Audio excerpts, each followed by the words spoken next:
A child stops mid-step, not from fear, not from pain, from something quieter, a stillness spreading across a small face, eyes fixed on a shape lying in the dirt. A bird. Wings folded wrong. Not sleeping. Not moving. Not ever moving again. The child does not yet have a word for what this is.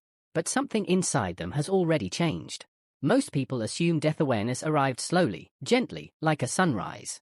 A gradual dawning, spread across generations, until one day early humans simply understood. That is not what the evidence suggests. The truth is stranger, colder, and far more human. For most of evolutionary history, death was not a concept. It was an event. Something that happened to others, witnessed, then forgotten, the way a gazelle forgets the lion the moment the chase ends. Animals react to death. They do not comprehend it. A grieving elephant will linger near a fallen companion, touching bones with her trunk, returning again and again. And yet, as far as we know, she does not ask why this happened, or what happens next, or whether she herself will one day lie the same way in the dust. Humans, at some point, began asking. And that single shift, the moment a species turned death from an event into a question, may be the most consequential moment in the history of the mind.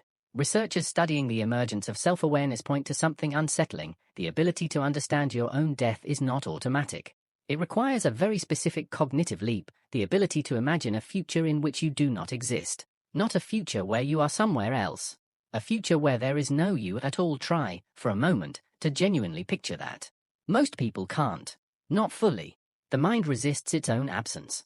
If modern humans still struggle with this, imagine what it demanded of a species only beginning to construct the architecture of self-reflection. Deep inside Shanidar cave, in the mountains of northern Iraq, archaeologists uncovered something that forced this question into the open: a Neanderthal skeleton, tens of thousands of years old, surrounded by clusters of ancient pollen. Some researchers believe it points to flowers, deliberately placed. Others dispute it, but the body itself was undeniable, positioned, protected, arranged with care, in the dark and the cold, by hands that could have simply walked away. Something, long before recorded history, was already reaching for meaning at the edge of the grave. Around 100,000 years ago, something changes in the archaeological record. Bodies stop simply decomposing where they fall. They begin to be arranged, positioned, covered. At sites like Qafzeh in present-day Israel, researchers uncovered something that shouldn't have been possible for a species assumed to be cognitively simple: a skeleton buried deliberately, limbs folded, a deer antler placed carefully against the chest. That is not survival behavior. That is meaning-making. A body is heavy, decomposing, and biologically dangerous to keep near a living space. The instinctive response would be to move away from it. Instead, early humans moved toward it, knelt beside it, touched it, arranged it with intention. Something had shifted in the mind of the species. Not just this creature has stopped moving, but this absence means something. Here is where the story becomes genuinely uncomfortable, because understanding death is not the same as accepting it.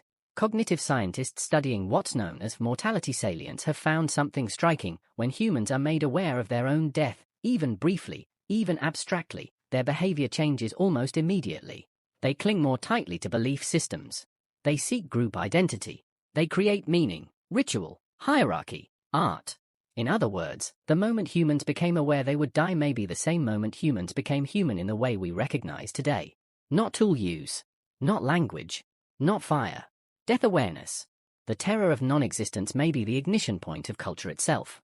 Consider what this means practically for a species standing at the edge of this realization roughly 100,000 years ago. You are a hunter. You have just watched your brother die, not from an obvious cause like a predator, but slowly, from infection, over days. You watch consciousness fade from his eyes. You watch the specific spark that made him disappear while his body remains. And for the first time, a terrifying thought arrives, unbidden, uninvited. That will happen to me. There is no ritual yet to comfort you. No religion. No promise of an afterlife. No philosophy to soften the blow. Just the raw, unmediated horror of a mind confronting its own eventual erasure, with absolutely nothing to protect it from that knowledge. Some researchers argued this single realization may have been so psychologically destabilizing that early symbolic behavior, cave art, burial rites, ornamentation, didn't emerge as decoration. It emerged as defense, a shield against an unbearable truth. This reframes something remarkable.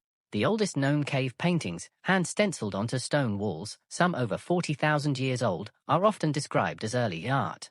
But look closer at what a hand stencil actually is. Somewhere in the dark of a limestone chamber, a hand presses against cold rock. Pigment is blown across it in a fine mist. The hand lifts away, and an outline remains, a mark that will still be there tens of thousands of years later, long after the hand itself, and everything it ever touched, has turned to dust. It is a person saying, "I was here." Before language could carry that message across centuries, the body itself became the message. A physical trace, left deliberately, by a mind that understood, perhaps for the first time in the history of life on Earth, that its own physical trace was the only thing that might outlast it. That is not artistic expression. That is an early answer to mortality. And here the story expands beyond one species, one moment, one cave wall. Every civilization that follows, every pyramid, every tomb, every religious system promising continuation beyond death, every monument, every name carved into stone, can be traced back to this same originating wound. The Egyptians did not build the pyramids because they had extra time. They built them because they were terrified of ending.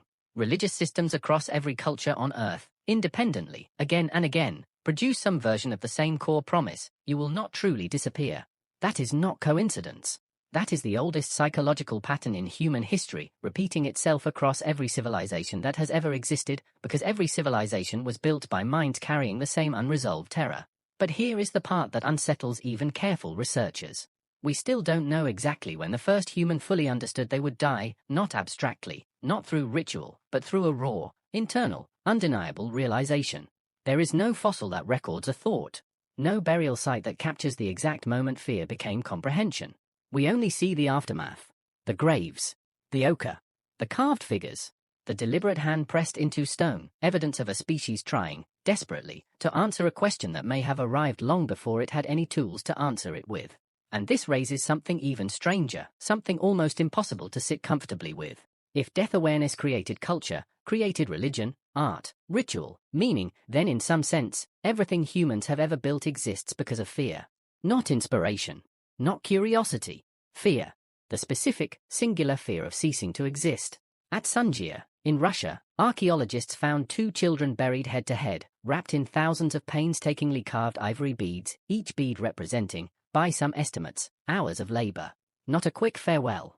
A community, working for months, refusing to let 2 small bodies simply vanish into the ground unmarked. That labor was never about decoration. It was an argument against disappearance itself. Every language you speak carries fragments of that fear.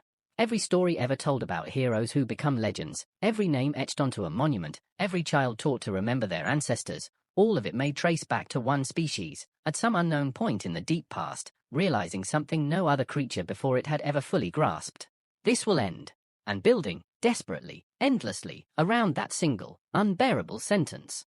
Modern neuroscience offers one final, quietly disturbing observation. The brain regions responsible for imagining the future, the same regions that let you plan tomorrow, or picture next year, or imagine your own future success, are the very same regions that force you to imagine your own death. You cannot have one without the risk of the other. In other words, the same cognitive gift that allows humans to dream, to plan, to hope, to build civilization spanning millennia, is inseparable from the curse of knowing it will end. We did not gain imagination and mortality awareness separately.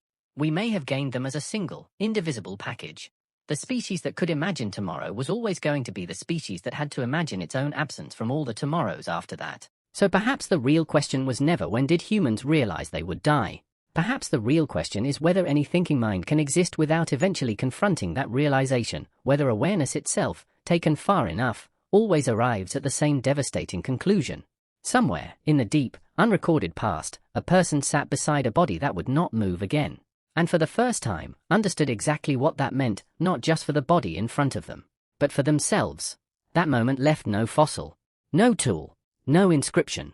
Only its consequences, scattered across every grave, every ritual, every myth, every prayer, every monument ever built by a species that has spent the rest of its existence trying to answer a question it never asked for, and can never fully put down.